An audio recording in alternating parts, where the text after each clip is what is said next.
You're listening to The Jacob Valk Show. He's breaking down the latest and greatest in sports as only he can. Follow him on Twitter at RealJacobValk. Here he is, Jacob Valk.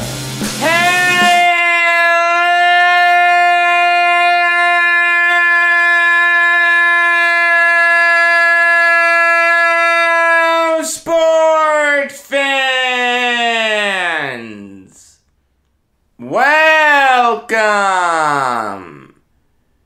to another edition of the Jacob Valk Show. I am the Jacob Valk, except no imitation. That's going to be my new thing. My mom came up with it. She got really excited about it. I gotta be honest with you, I like it. Better than ripping off Chevy Chase. I like it. Except no imitation. Should put that on a t-shirt or something.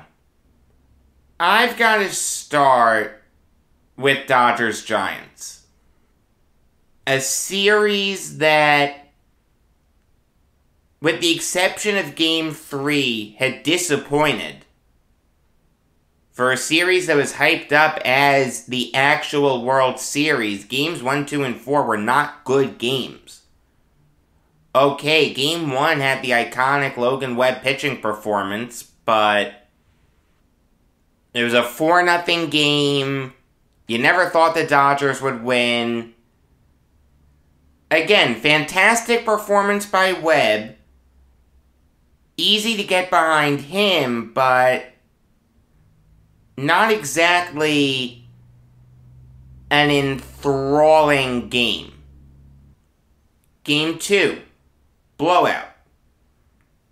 Game 3, fantastic. A 1-0 game doesn't get much better than that. Game 4, blowout. We wanted a Game 5. We wanted it to be epic. I thought it would be epic. You know what? It was. You were locked into every pitch. You didn't know which way the game was going to go. I mean, not for nothing, but how often do you see a future Hall of Fame starter come in to close a game? That just doesn't happen. Did we get left with a bad taste in our mouths at the end? The answer is yes, and I'll get into that. But the lead up to that, the 53 outs before the Wilmer Flores strikeout, was some of the best baseball you'll ever see. I mean, it started with Dave Roberts starting Corey Knebel over his 20-game winner, Julio Urias. I hated that decision. Spoke about it a little bit on yesterday's show. I thought it was incredibly stupid. I thought it would cost the Dodgers the game. And look, let's be fair. Knebel and Brusdar Graterol, who came in to pitch the second, were not great. Knebel allowed the 2-out double to Buster Posey, but he got Brandon Crawford to strike out, so good job there. Graterol allowed the leadoff single to Chris Bryant, then the 1-out single to Wilmer Flores. So you've got first and second, one man out. He bared down, though. He got Longoria out, and he got Logan Webb out. So look, the openers did their job, okay? I'll be fair. It wasn't an incredibly dominating performance by the openers, but it worked. Knebel did his job. Gratterall did his job. Enter Julio Urias, who for 4 innings absolutely stifled the Giants. Look, there's no question in my mind that Urias could have started that game yesterday and the Dodgers would have won. But he came in as the bulk guy, pitched 4 innings, only gave up 1 run, really only made 1 bad pitch, and that was to Darren Ruff, who hit the leadoff home run after the Dodgers took the lead. I've got to be fair, the strategy worked. I still don't like it. I don't think it was necessary, but it worked. I will say, though, the funniest moment of the game to me was in the bottom of the 5th. You've got Logan Webb coming to bat against Urias. Urias didn't throw a single strike in that at-bat. There were 3 outside pitches, and Webb was swinging at anything that moved. I mean, it was hysterical. It's like, my guy, just keep the bat on your shoulders and you'll draw a walk. This guy isn't throwing any strikes. Webb couldn't be any less interested in trying to hit Julio Urias. Great argument for the DH there. And we are going to get the universal DH next year. That will be something in the CBA. I'd rather we go the other way with it. Universal, no DH, but that's not going to happen. It should be universal one way or the other. I'm okay with the universal DH. I like the strategy that comes with the no DH. I like the double switches. I like the situations where you've got a chance to have a big inning, but your starter's dealing. Do you pinch hit for him? You just lose a lot of strategy with the DH. But I can live with it. I can live with the universal DH. Especially after seeing that Logan Webb at bat. So the top of the 6th hits. It's a scoreless game at this point. Neither offense has been able to get anything going. And you've got to give the Dodgers a ton of credit for manufacturing that first run.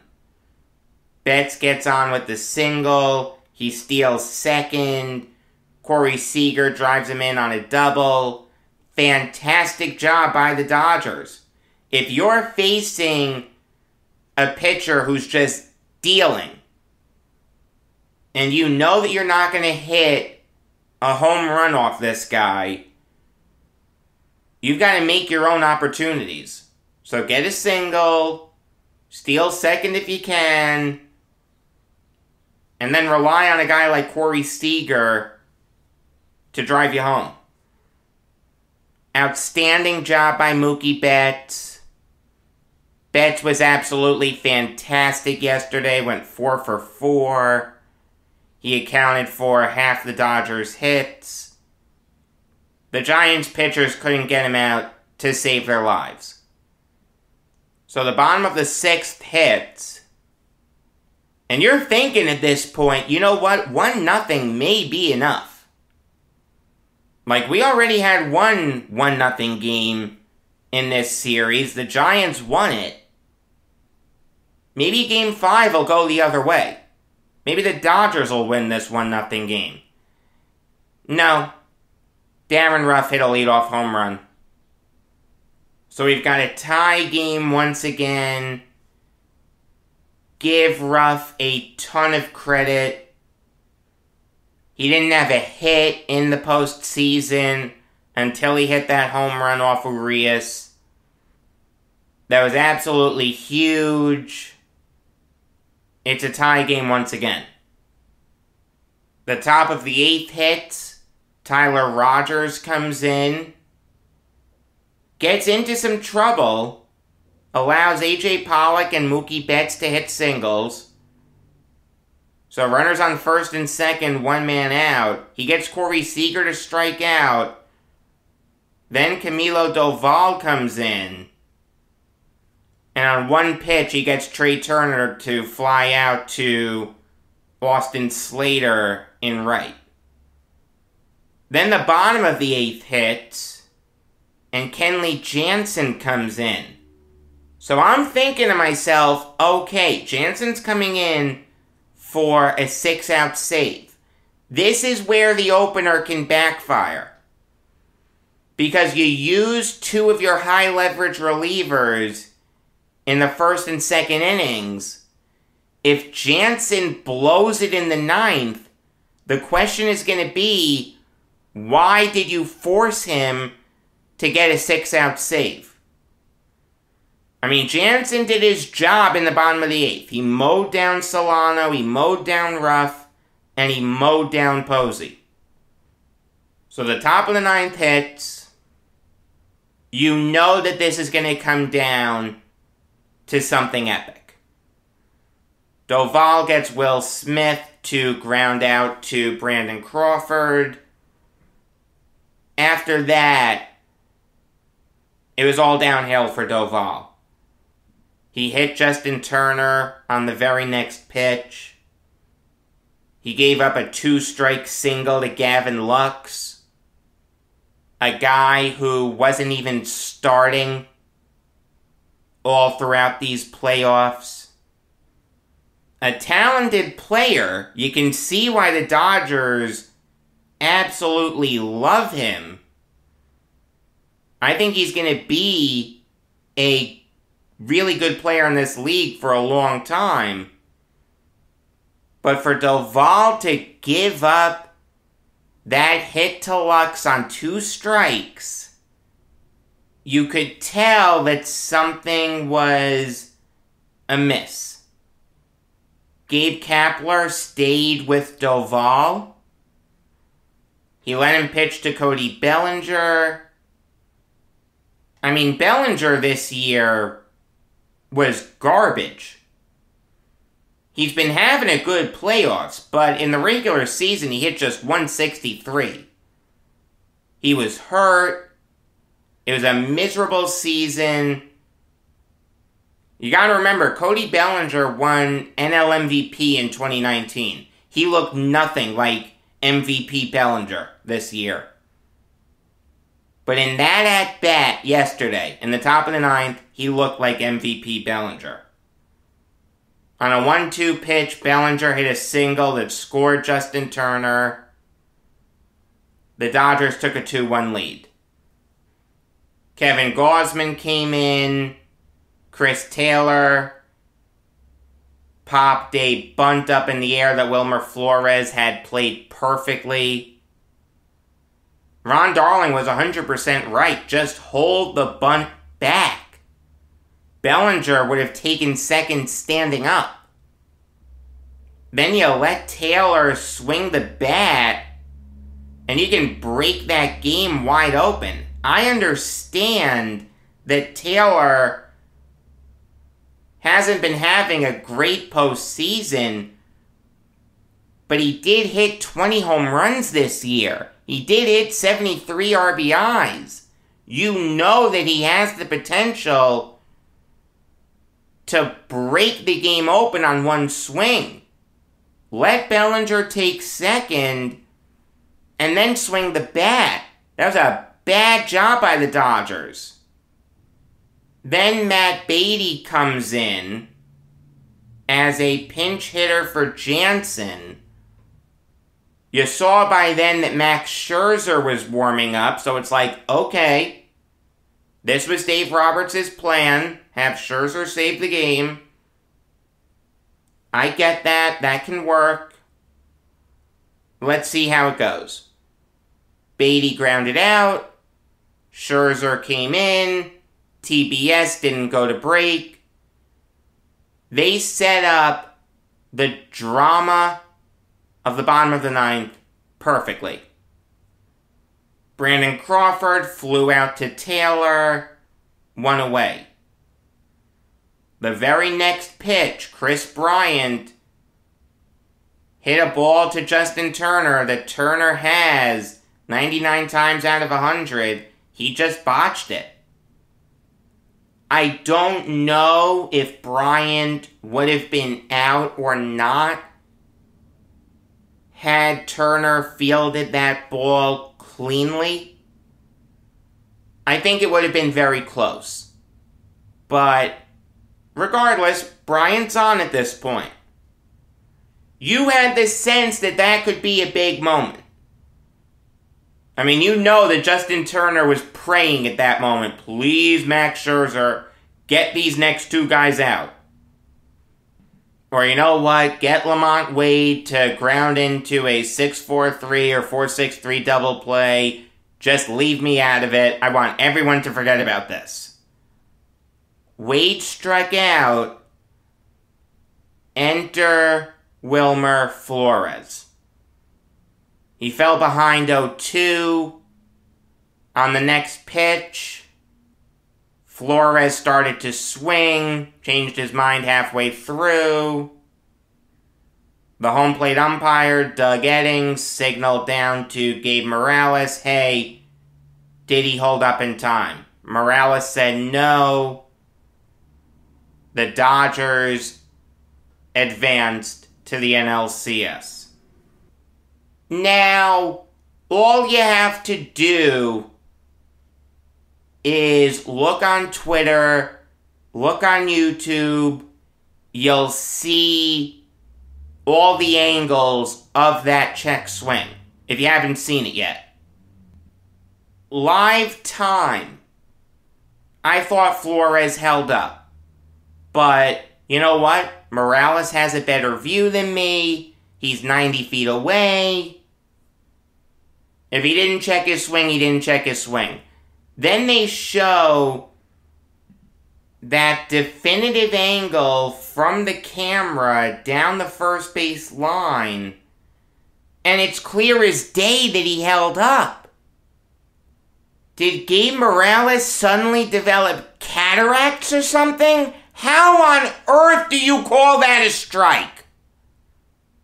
Even if you didn't see it properly, you've got to know the moment. Unless you're 100% sure that he went around, you can't call Flores out there. There's no way that Morales saw that clearly. If he did, and he still thinks Flores went around, this guy can't umpire Major League games anymore. There are some games that when they end, they just leave a bad taste in your mouth. You remember the Seahawks game on Monday Night Football with the replacement refs, the Hail Mary that wasn't a touchdown, but the idiot replacement refs called it a touchdown? That left a bad taste in my mouth. The no call in NOLA. That left a bad taste in my mouth. Seeing an excellent postseason game, one of the best games that we'll get this month, and that way left a really bad taste in my mouth. I mean, it's one thing if it's borderline. If it's a borderline strike that Doug Eddings punches Flores out on, okay, you can accept that. That's baseball. Even a borderline check swing, okay, you can accept that. That's baseball. But there is no universe where that checked swing should have resulted in Flores being punched out. Flat out, it's just an inexcusable call. Even Ron Darling, a former pitcher, is in the booth saying, yeah, that's a ball. He didn't go around. You listen to pitchers do color commentary, and you listen to hitters do color commentary. The pitchers will always take the pitcher's side. A borderline strike, yeah, that's a strike. You listen to the hitters, that's a ball, no question about it. If a pitcher is saying that this other pitcher threw a ball, you know you messed up. I mean, this is shades of Don Denkinger in the '85 World Series. If you don't know that story, in Game 6 of the 1985 World Series, Don Denkinger was the first base umpire. Jorge Orta hit a weak nubber down the first base line. Jack Clark fielded it, flipped it to Todd Worrell in plenty of time, yet Denkinger called Orta safe. 4 batters later, Dane Orge hit a 2 RBI single to win the game for the Royals 2-1. That forced a Game 7, where the Royals utterly destroyed the Cardinals 11-0. That's what I got flashbacks to. For a postseason game to be swung on such an obvious blown call really made me mad. And I'm not a Dodgers fan. Like, I had no rooting interest in this game. I can't imagine being a Giants fan. Imagine being a Giants fan. At that game, you see Flores get punched out. Okay, maybe sitting in your seat or standing, as the case may be, you thought live time he held up, but you know what? Morales had a better view. I've been wrong before. Then you see the replay? Oh my God, you've got to be furious. I mean, I'm a Yankees fan. I don't care about the Giants or Dodgers. My uncle's a Dodgers fan, but that's about it. I have cousins that are Dodgers fans also, but I don't see them a lot. I was ticked off about that missed call. I had a tough time falling asleep last night. Then again, I always have a tough time falling asleep. For that great game to end like that, you can't feel good about it. Even if you're a Dodgers fan, like, be happy that your team won. Alright, be happy that you came down from 2-1 down in the series. You won a tough game against the Cardinals to get here, and now you have an incredibly easy path to win your second straight World Series. But wouldn't you rather get that last out a different way? Maybe you don't care, but deep down I feel like that is that part of you that would want to get that last out a different way. I mean, I'm not saying that whatever the Dodgers do from here on out has an asterisk. It doesn't. In no way, shape, or form does it have an asterisk. Bad calls are part of sports. I mean, let's say that Morales calls that checked swing correctly. It's a ball that counts 1-2. What's to stop Flores from making out on the next pitch? Absolutely nothing. Scherzer's up 1-2 in the count. Sure, he can hit a home run into McCovey Cove, but it's more likely that he's going to make out. See, the thing is, it's a terrible call by Morales, but the Giants had other opportunities. Not for nothing, but we've seen teams take advantage of the opener before in the playoffs. The Giants didn't do that. You've got a runner on second, 2 men out in the first inning. Brandon Crawford strikes out. Runners on first and second, one man out. Evan Longoria and Logan Webb failed to move the runners over. Those were your moments. You know that you're going to need to face Julio Urias, Blake Trinan, and Kenley Jansen. Very hard to hit those guys. Not saying that it's easy to hit Knebel and Gratterall, but again, we've seen openers get burned, and Gratterall did not have a great year this year. He had a 4.59 ERA. He only struck out 27 guys. Like, you had your opportunities early in that game. You just failed. It's easy to get upset at Morales. And you have every right to get upset at Morales. But, at the end of the day, get upset at the fact that the Dodgers presented you a gift by stupidly pitching Corey Knebel and Brusdar Gratterall before their 20-game winner, and they left that game having given up no runs, with their ERA still at 0. I mean, I've seen some people say that should be reviewable, the checked swing.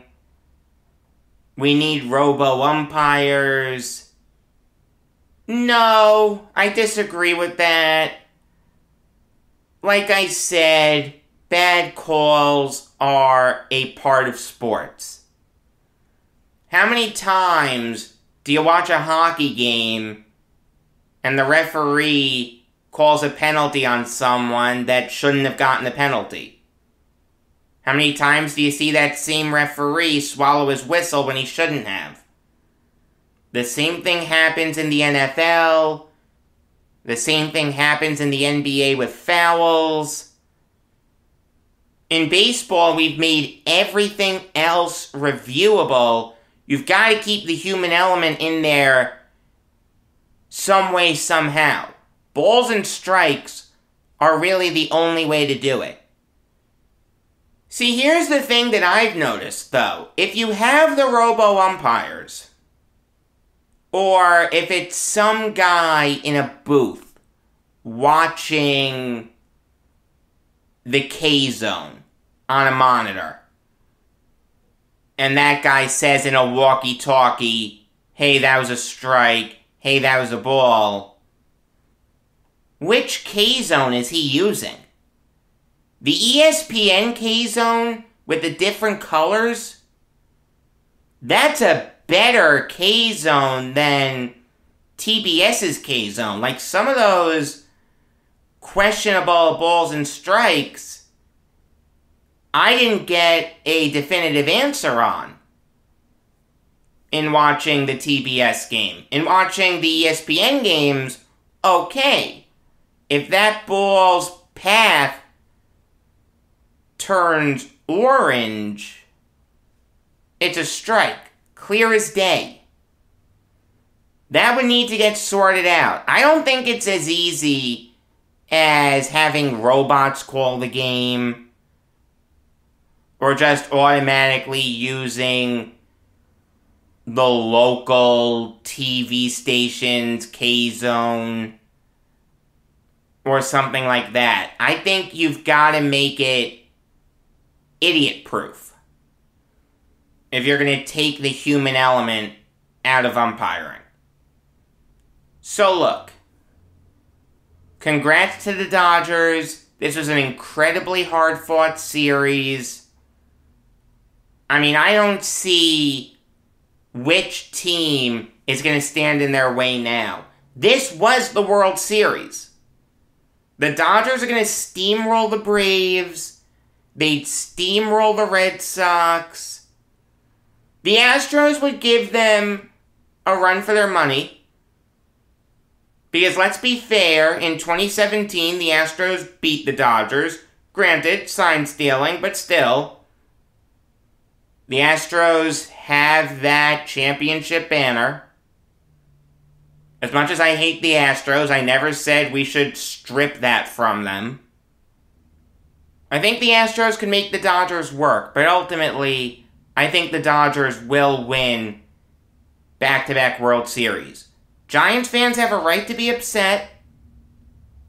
They won 107 games this year, 109 if you count the 2 wins in the NLDS. I think I saw this somewhere, that the Giants had the most wins out of any team in baseball history to not win a playoff round. I think I saw that somewhere. I mean, this is a bad loss. No question about it. This is a hard one. I mean, the Giants before 2010 really had some bad moments. You've got the 03 NLDS losing to an inferior Marlins team. The 02 World Series blowing the 3-2 lead in epic fashion. Game 6 is one of the most underrated World Series games ever.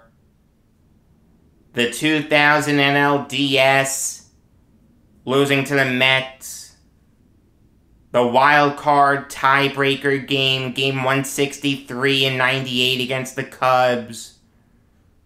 93, blowing your chance to be in the playoffs by getting destroyed by the Dodgers. The last game of the season. The 87 NLCS. Getting destroyed in a Game 7 in Busch Stadium. Game 7, the Giants got shut out. Game 6, the Giants got shut out also. They had a 3-2 lead. They followed that up in 87 by scoring no runs. That's tough. The Giants have some bad losses in their history. This loss may top it. There's no doubt in my mind that the Giants would have beaten the Braves, they would have beaten the Red Sox, and they would have beaten the Astros. At least in 02 and 03, a loss to the eventual World Series winner. I mean, would the Giants have beaten the Cubs in the NLCS in 03? Would they have beaten the Yankees in the World Series? I don't know. But I think they would have beaten the Braves this year, and they would have beaten the Red Sox or Astros in the World Series. This is a tough loss, Giants fans. I feel bad for you. This is going to take a while to recover from. In fact, you may never be able to recover from it. I don't blame you if you don't. To lose to your arch rival in a Game 5 at home on a questionable third strike call. You only score 1 run the whole game. You blow a 2-1 series lead. Yeah, that's tough. Like I said, I feel really bad for you, Giants fans. But now it's time to preview the 2 LCSs. I'll start with my personal hell, Red Sox Astros. I'm going to have a next to impossible time getting into this ALCS. These are the 2 biggest rivals of the Yankees, and I'm going to have to watch them vie for the pennant. Let me tell you, if I didn't host this show, I don't know if I would watch this ALCS. I think it would just be too painful. I'm obviously gonna watch it. Alright, it's kind of hard to talk about a game that you didn't watch. But boy, oh boy, am I going to be in hell. These are 2 very similar teams. Both teams are swinging the bat extremely well right now. Outside of Christian Arroyo and Bobby Dahlbeck, all the Red Sox that played in their 5 postseason games this year, the wild card game against the Yankees and the 4 games against the Rays, are hitting at least 300. That is absolutely insane. Kike Hernandez looks like the second coming of Babe Ruth. He's hitting .435. Christian Vasquez is playing his way into a really nice payday down the line. Xander Bogaerts is swinging a hot bat. Alex Verdugo is swinging a hot bat. Kyle Schwarber is swinging a hot bat. Rafael Devers is swinging a hot bat. Hunter Renfroe is swinging a hot bat. The Red Sox hitters right now are insane. The Astros aren't far behind them, though. Outside of Yuli Gurriel and Martin Maldonado, all the Astros that played in every game against the White Sox are hitting at least .273. Not as impressive as 300, but still, you had .273 for a whole season. No one's going to complain. Carlos Correa, Alex Bregman, Michael Brantley, Jose Altuve, Kyle Tucker, Yordan Alvarez. Like I said in previewing their ALDS against the White Sox, these are the usual suspects. Round up the usual suspects. Great line in Casablanca. Excellent movie. The big key here is going to be pitching. And that's where the Astros are really in trouble. Lance McCullers is out for this series. He was left off the roster. Jake Odorizzi took his spot. McCullers has some forearm discomfort. In 2 games against the White Sox, he was fantastic. He got the win in Game 1, pitched 6 2/3 innings, only gave up 4 hits. And in Game 4, he got pulled too early. He only made 1 bad pitch. He pitched 4 innings of 1-hit ball. McCullers was by far and away their best starter in that series. Now, with him being out, I have major questions. Is Zach Greinke going to go back into the rotation? Is Jake Odorizzi going to start? Are they going to go with bullpen games? I mean, I'll say this. Framber Valdez is going to start Game 1, and Luis Garcia is going to start Game 2. Those guys had good years. But if I'm a Red Sox fan, and I just threw up in my mouth a little bit saying that, but if I'm putting myself in a Red Sox fan's shoes, I'm salivating over the fact that this great Red Sox lineup, which tore up Garrett Cole and tore up great Rays pitching, is going to go up against Framber Valdez in Game 1 and Luis Garcia in Game 2. Really good pitchers, not great. The Red Sox have their rotation set up perfectly. Chris Sale is going to start Game 1. Nathan Eovaldi is going to start Game 2. Presumably, you'll see Eduardo Rodriguez for Game 3. Maybe Nick Pivetta for Game 4. Maybe Tanner Houck is in the mix also. Alex Cora has some options. And I feel more comfortable in those options than I do Dusty Baker's options. This is going to be a high-scoring series. The over-under on the game tonight is 8.5. Take the over. You're going to get at least a 5-4 game. The Astros are the better team. I just can't trust their pitching. I'm going to pick the Red Sox in an upset. Boston in 6. Moving on now to Dodgers Braves. I just spoke about the Dodgers. Not going to go in depth on them. You just saw them.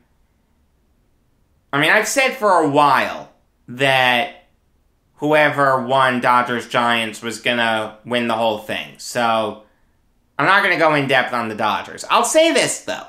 The Braves have probably the best shot of beating the Dodgers out of the 3 other remaining teams.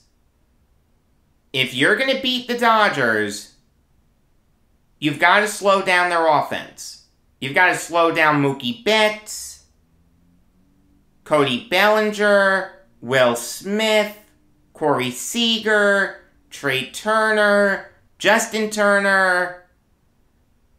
You've got to shut down that stacked lineup. The Braves have the pitching to do that.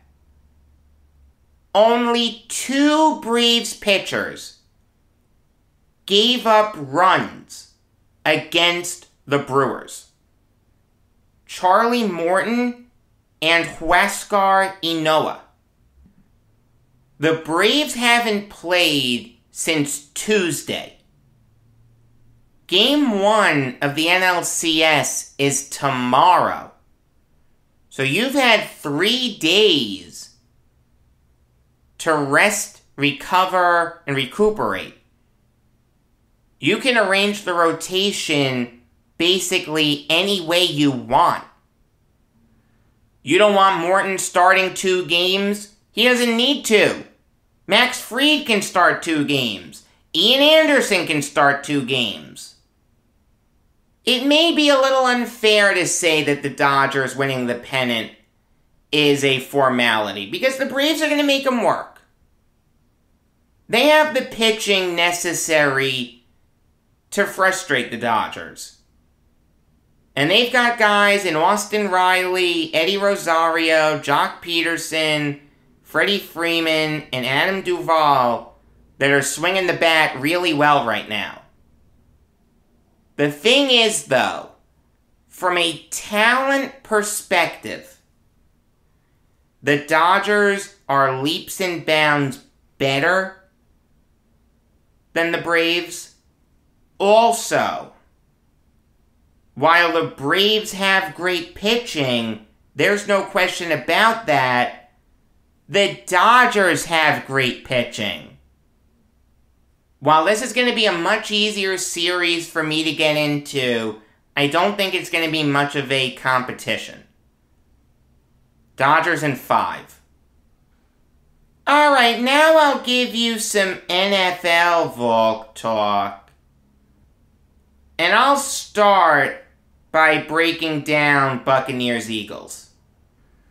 And you remember when I said that Jalen Hurts isn't very good? You remember when I said that Miles Sanders isn't very good? Believe it or not, I actually know a little bit about sports. Hurts looked dreadful yesterday. He completed less than 50% of his passes for just 115 yards. Miles Sanders only had 56 rushing yards.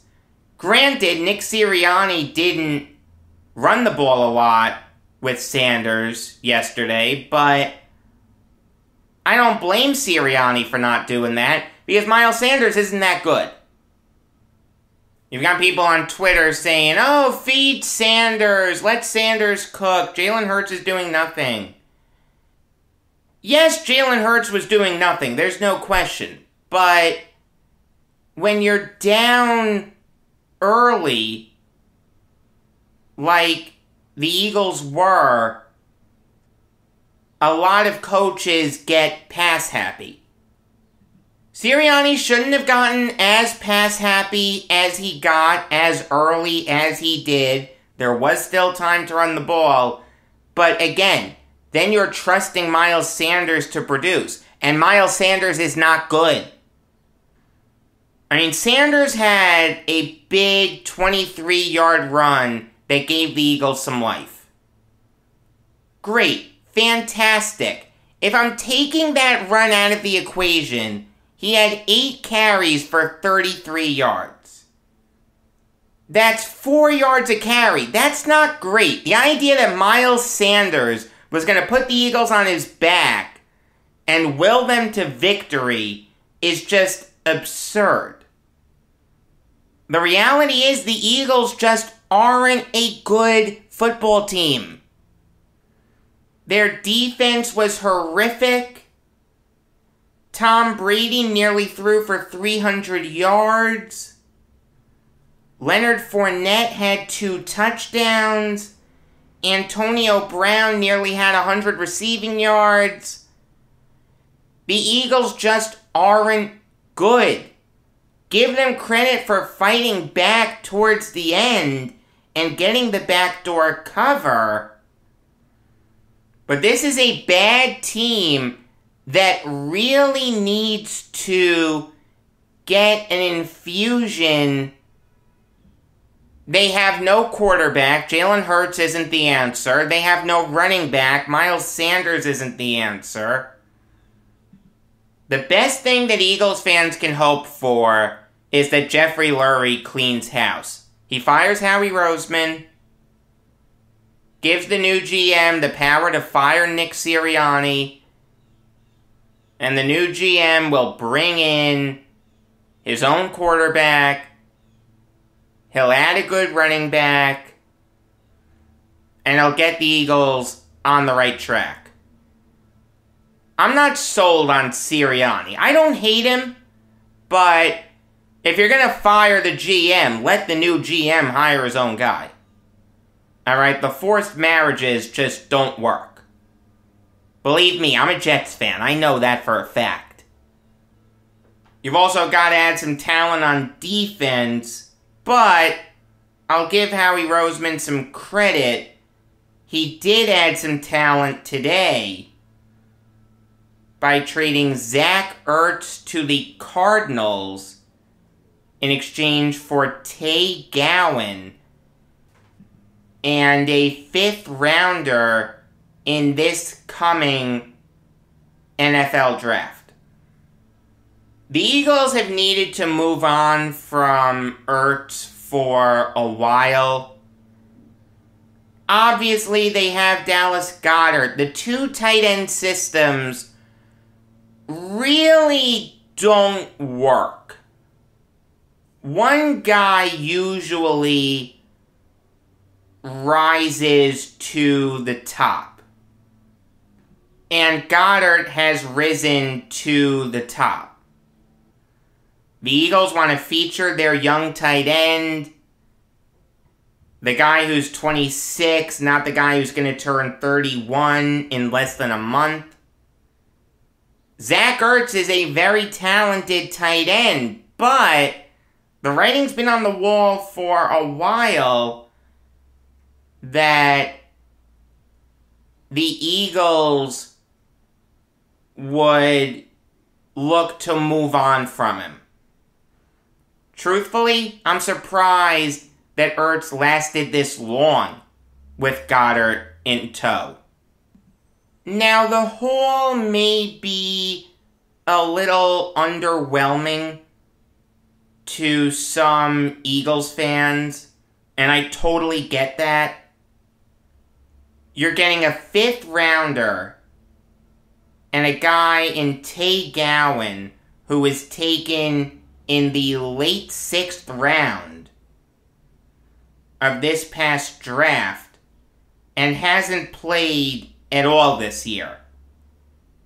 So wait a minute, we've been waiting all this time for the Eagles to trade Ertz, and this is the haul that they get?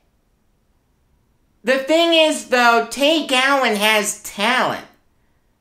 I mean, I really liked him coming out of UCF. And I wasn't alone. ESPN said that he was the 85th best prospect in this past draft. Really good frame at 6'1", 186 pounds. Really good speed, stays with his man really well, plays the ball really well. Sure, the tape left something to be desired, but when you project Gowan to the next level, you saw that he had the potential to be good. I mean, it's risky. It's very risky to give up on Ertz like this. If Gowan and the 5th rounder don't pan out, Howie Roseman's really going to get criticized hard for this trade. And he'll deserve it. But I think Gowan can work out. We'll have to see what happens with the 5th rounder. I get this trade for the Eagles. As for the Cardinals, really the only weakness that they had was at tight end. Max Williams started every game this year for him. And he was decent, 16 catches for 193 yards and a touchdown. He was doing his thing. The thing is, though, he's out for the year with a knee injury. The Cardinals are going for it this year. They're the last undefeated team in the NFL. So if you can get a really good tight end when you just lost your tight end for the year, and you don't have to give up a ton to do it, just a 5th rounder, and a guy who wasn't active on game days, you do that. I'll say this, I'll be kind of surprised if Ertz plays on Sunday. It's kind of interesting. When I saw that the Eagles traded someone, I thought they traded Goddard. Because Goddard didn't play yesterday. So I thought that's why he didn't play. You had this trade lined up. You were waiting for everything to be finalized. So you're holding him out so that way he doesn't blow out his ACL and the trade is dead. But no, Ertz was the guy who was traded. And he played a lot yesterday. He had 4 catches for 29 yards and a touchdown. He was out there for a ton of the Eagles' offensive plays. That's just very interesting. There's no way that Ertz plays on Sunday after playing on Thursday. So the Cardinals will have to live without a good tight end for their game against the Browns. That's going to be tough, but you'll make do. This move makes a ton of sense for the Cardinals. I understand it from the Eagles' end, but the Cardinals won it. There's no question about that. Alright, now it's time for me to make my 3 NFL picks. I went 1-2 last week. I picked the Jets last week.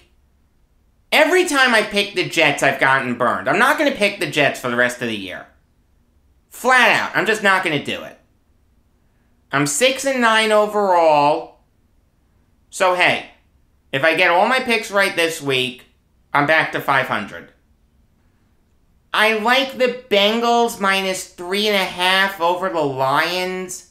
I understand that the Lions have been playing competitive football recently. They lost that heartbreaker to the Ravens in week 3. They lost the heartbreaker to the Vikings last week. But this is a really good Bengals team. I'd like this spread a little more if it was like 2.5 or 3. But I can live with 3.5. I think the Bengals are leaps and bounds better than the Lions. The Bengals' young core is coalescing at the same time. They're a really fun team to watch. Give Zach Taylor credit for what he's doing with that team. I think the Bengals will win by at least 4 points. I'd like it a little more if it was 2.5 to 3, but I can live with 3.5. So give me the Bengals minus 3.5. As for my upset, I like the Texans plus 10 over the Colts. This is the biggest spread of the week. So I like that. But also, the Colts are being really overrated. Yes, the game is in Indianapolis. Yes. The Colts, on paper, are the better team. But realize, they're both 1-4. Neither team is that good. For the Colts to be 10-point favorites over anyone is ludicrous. This is going to be a sloppy game from both teams. No one outside of Texans and Colts fans are going to go out of their way to watch this game. But it'll be a close game. It'll be a bad game. You won't like watching it, but it's not going to be a blowout by the Colts. The Texans will cover a 10-point spread. Give me the Texans plus 10, and give me the Steelers minus 5 on Sunday Night Football against the Seahawks. I am not sold on the Steelers. I don't like what I'm seeing from them this year. I think it's clear that Big Ben is past his prime, and he should hang it up after this year. But realize, the Seahawks are starting Geno Smith. I saw every game that Geno Smith started with the Jets. I even watched the one game that he started with the Giants. He is not good. He did not look that good last week. Massively overrated. The Seahawks lost. The Steelers are going to win by at least a touchdown. Say what you want about Big Ben, but he is leaps and bounds better than Geno Smith, one of the worst quarterbacks in the NFL. I knew he would fail coming out of West Virginia. When John Idzik stupidly picked him, I threw my TV remote across my house because I knew he was going to bust. And you know what? I was right. Give me the Steelers minus 5. So my picks are the Bengals minus 3.5, the Texans plus 10, and the Steelers minus 5. Alright, now I'll give you some college football Valk talk. We've got 2 games going on tomorrow that feature 2 top 25 teams. The first one is Oklahoma State versus Texas. I want to like the Cowboys a lot more than I do.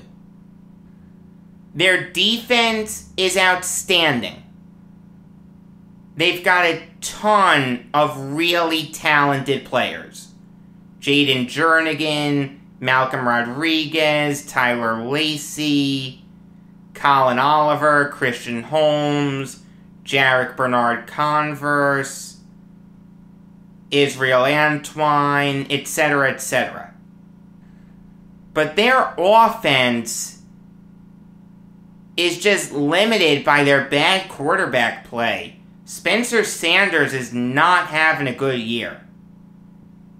You knew going into this year that he'd just be a game manager type. But he's one step below game manager. He's completed just 58.3% of his passes for 781 yards, 5 touchdowns, and 4 interceptions. If not for the fact that the Cowboys had 2 really talented players helping him out in Jaylen Warren and Tay Martin, Sanders' stat line would look even worse than it already does. Meanwhile, the Longhorns are the opposite of Oklahoma State. They're all offense, no defense. Casey Thompson is having a really, really good season. He's completed 67.3% of his passes for just under 1,100 yards, 14 touchdowns, and 3 interceptions. Bijan Robinson looks like he's going to be a fantastic player in the NFL. He just runs over guys. He's one of the best running backs in the nation. I'm really high on Robinson. I like Xavier Worthy. I would mention Jordan Whittington, but the news just came out that he's going to be out for the year with a right clavicle injury. So that really limits what the Longhorns can do. You know that Worthy is going to get doubled on every play now. Whittington was a big part of what Texas did. He had 24 catches for 359 yards and 3 touchdowns. Worthy was the better player, but Whittington was helping him out. Now it's up to a guy like Josh Moore to really step in and produce. Moore's not awful, he's just not Whittington. All in all, though, I really don't like Oklahoma State in this game. I think they're massively overrated at 12. The game is in Austin. Whittington being out does change things, but Texas does have the players to withstand that injury a little bit in Robinson and Worthy. Hook 'em. I'll go with the Longhorns. Moving on now to Kentucky, Georgia. By far and away, the game of the week. Haven't spoken a lot about Kentucky this year. That's a bad job by me.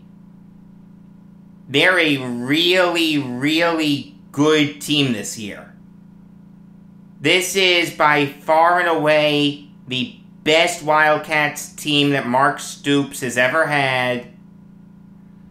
They're incredibly well-rounded.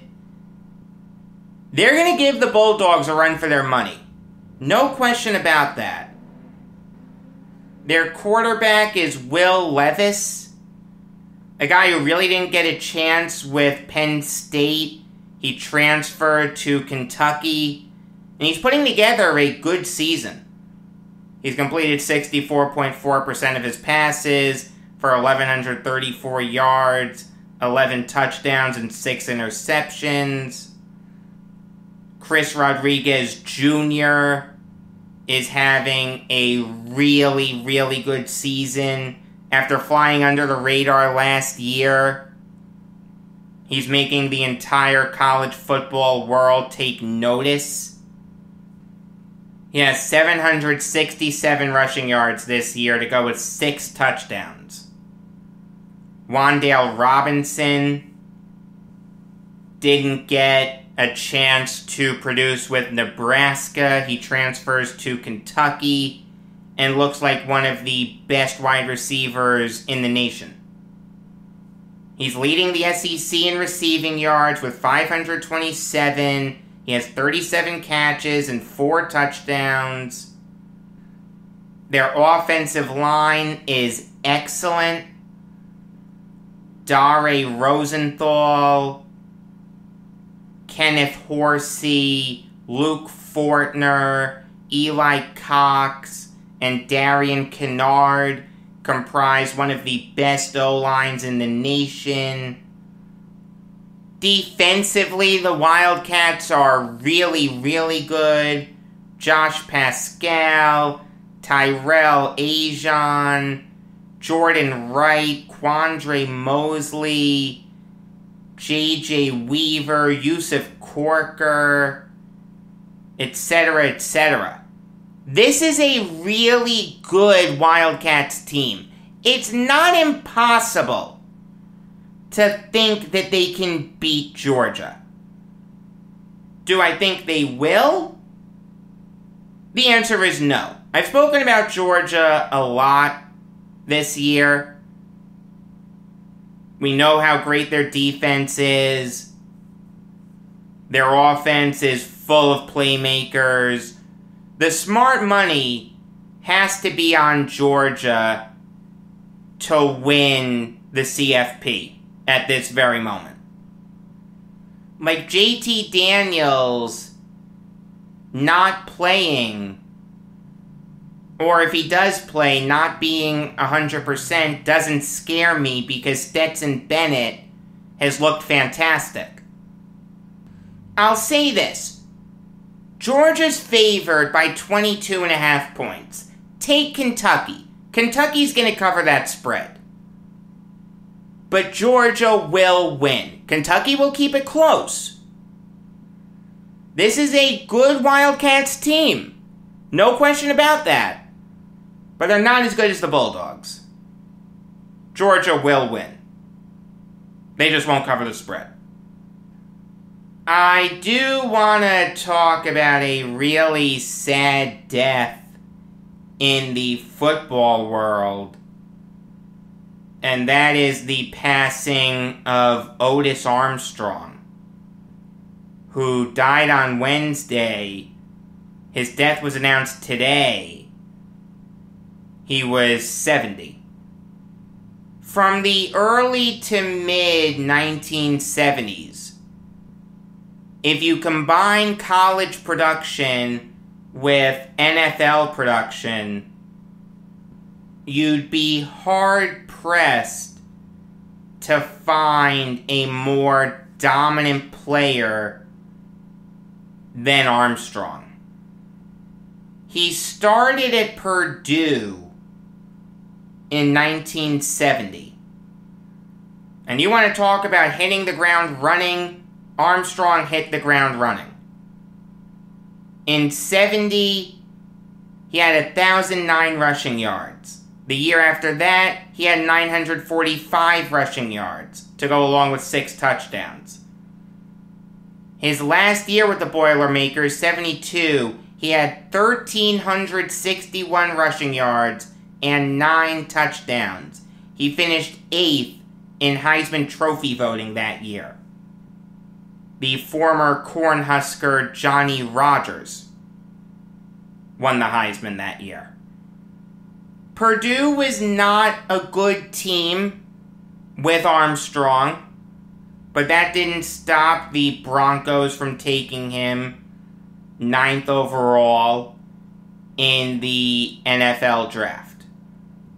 Floyd Little was getting up there in age. He was 31 at the start of the 73 season. So the Broncos were preparing for the future. Now, Little had a great year in 73. He led the NFL in rushing touchdowns with 12. He had 979 rushing yards that year. He made his last Pro Bowl. He was great. But after that year, the Broncos wanted to give their former first-rounder the bell cow role. And Armstrong responded with a year that statistically was better than any of Armstrong's years. He carried the ball 263 times for 1,407 yards and 9 touchdowns. He led the NFL in rushing yards that year, yards per carry at 5.3, and yards per game at 100.5. Armstrong made his first Pro Bowl and his only All-Pro team. In 75, he got hurt. He only played in 4 games. But the year after that, he came back and had another 1,000-yard season with 5 touchdowns. He made his second and last Pro Bowl. Up until that point, the only pro coach that Armstrong knew was John Ralston. And Ralston was not a terrible coach, but he never made the playoffs with the Broncos. Enter Red Miller. The Broncos under Ralston were a very run-heavy team. They really didn't have a great quarterback. Charlie Johnson was past his prime. Steve Ramsey really wasn't that good.